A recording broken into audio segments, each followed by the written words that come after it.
बिस्मिल्लाहिर्रहमानिर्रहीम। Dear viewers and students, आज हम लोग बहुत ही इंपॉर्टेंट टॉपिक डिस्कस करने जा रहे हैं लेक्चर नंबर 4 में। यू नो वेरी वेल कि हम लोग इस वक्त ऑपरेटिंग सिस्टम की ट्यूटोरियल सीरीज स्टार्ट की हुई है, जिसके अंदर आज हम लेक्चर नंबर 4 में डिस्कस करेंगे कि व्हाट इज़ द फ्रेगमेंटेशन क्या होता है और फ्रेगमेंटेशन कैसे क्रिएट होता है और फ्रेगमेंटेशन को कंट्रोल कैसे कर सकते हैं हम लोग। इस बात को आज हम लोग डिस्कस करेंगे। फ्रेगमेंटेशन कहते हैं, बेसिकली फ्रेगमेंटेशन मीन्स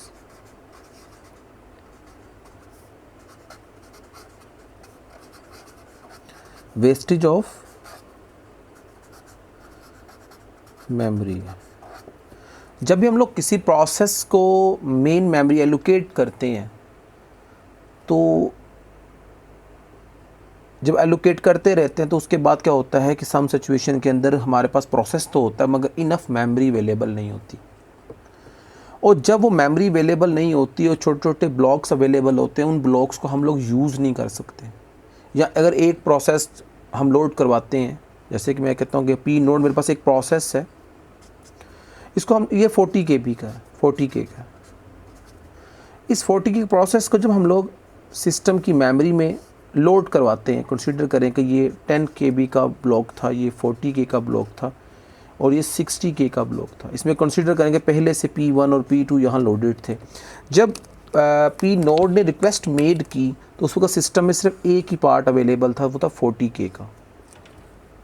इस 40 K के पार्ट को जब हमने 60 K के पार्ट को हम लोगों ने जब 40 के प्रोसेस को एलोकेट किया P नोड को, तो P नोड ने कहा कि भाई मुझे तो 40 K चाहिए। जब हमने इसको 60 K दिया तो उसने यहाँ पर कुछ मेमोरी को वेस्ट कर दिया। इस मेमोरी को हम लोग कहते हैं, this is called the fragmentation.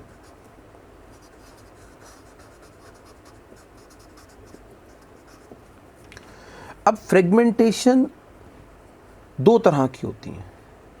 अगर तो विद इन द ब्लॉक हो, देखें ये इस ब्लॉक के इनसाइड अगर वेस्टेज हो रही है, that is called the internal fragmentation.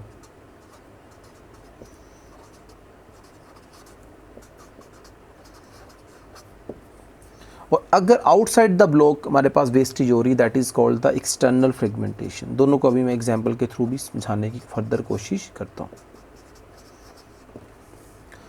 इसके बाद आपको ये बात समझ आ चुकी होगी कि मेमोरी का जो वेस्ट होता है, that is called the fragmentation. Fragmentation two types की हो गई, नंबर 1 एंड नंबर 2।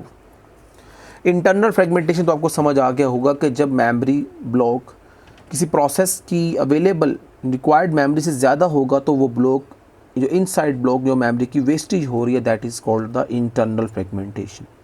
अब एक्सटर्नल फ्रेगमेंटेशन क्या होता है कि वी हैव द मेमोरी, हमारे पास एक मेमोरी है। अब P कंसीडर करता हूँ कि पहले P नोड आता है, वो कहता है मुझे 40 K चाहिए। मेरी जगह जितनी भी स्पेस अवेलेबल थी हमने इसको 40 K दे दिया, यहाँ पर P नोड लोड हुआ। इसके बाद P1 रिक्वेस्ट करता है मुझे 60 K चाहिए, हमने इस यहाँ पर P1 को लोड कर दिया। इस तरह मुझे P2 कहता है कि मुझे 20 K चाहिए, तो हमने P2 यहाँ पे लोड कर दिया। अब हर प्रोसेस अपने ब्लॉक में आके लोड होना शुरू होता है। यहाँ पर भी सम प्रोसेस आर लोडेड। अब एक प्रोसेस आता है Pn यहाँ पे आया, उसको भी हमने लोड कराया, वो 20 K का था। इस तरह एक प्रोसेस आता है P5, उसको चाहिए होता है 60 K। अब यहाँ पे 60 K का होल अवेलेबल नहीं है, यहाँ पे जो मेमोरी अवेलेबल थी वो मेमोरी हमारे पास 10 K की थी। तो this is the wastage of memory, ये भी मेमोरी का वेस्टेज है। इस किस्म की वेस्टेज ऑफ मेमोरी को हम कहते हैं this is called the external fragmentation. इसका तरीका एक और भी समझने का कुछ इस तरह है कि कंसीडर करें कि यहाँ पर मेरे पास 40 K का ब्लॉक 60 K का ब्लॉक था। जब P1 एग्जीक्यूट हो जाएगा, definitely they will move to the disk, वो डिस्क की तरफ मूव कर जाएगा। यहाँ पर भी जो मेरे पास मेमोरी होल अवेलेबल होगा वो 60 K का होगा। अब 60 K के प्रोसेस के अंदर अगर मेरे पास एक प्रोसेस X कहता है कि मुझे 45 K चाहिए, अब जो 45 K का प्रोसेस आएगा PX, जब मैं इसको यहाँ लोड करवाऊँगा तो मेरे पास यहाँ पर इनसाइड द ब्लॉक मेमोरी का wastage, outside the block memory का वेस्टेज होगा। अब देखिए यहाँ पर कंसीडर करें ये ब्लॉक मेरे पास वेस्ट हो रहा है, but this block can be allocate to other process. जो इंटरनल फ्रेगमेंटेशन होता है उसमें बनने वाली वेस्टेज हम किसी भी दूसरे प्रोसेस को नहीं दे सकते। अब कंसीडर करें यहाँ पर 45K का तो वो लोड हो चुका, मगर 15K मेरे पास अवेलेबल हुआ। अब एक प्रोसेस जनरेट होता है PY, वो कहता है मुझे 12K चाहिए। अब दो पॉसिबिलिटीज़ है, टू पॉसिबिलिटी, यहाँ भी लोड हो सकता है और यहाँ भी लोड हो सकता है। याद रखिए कि external fragmentation in some situation can be use, हम उसे यूज़ कर सकते हैं, but internal fragmentation can not be use unless जब तक ये प्रोसेस एग्जीक्यूट होकर यहाँ से दोबारा से स्वैप आउट नहीं हो जाता।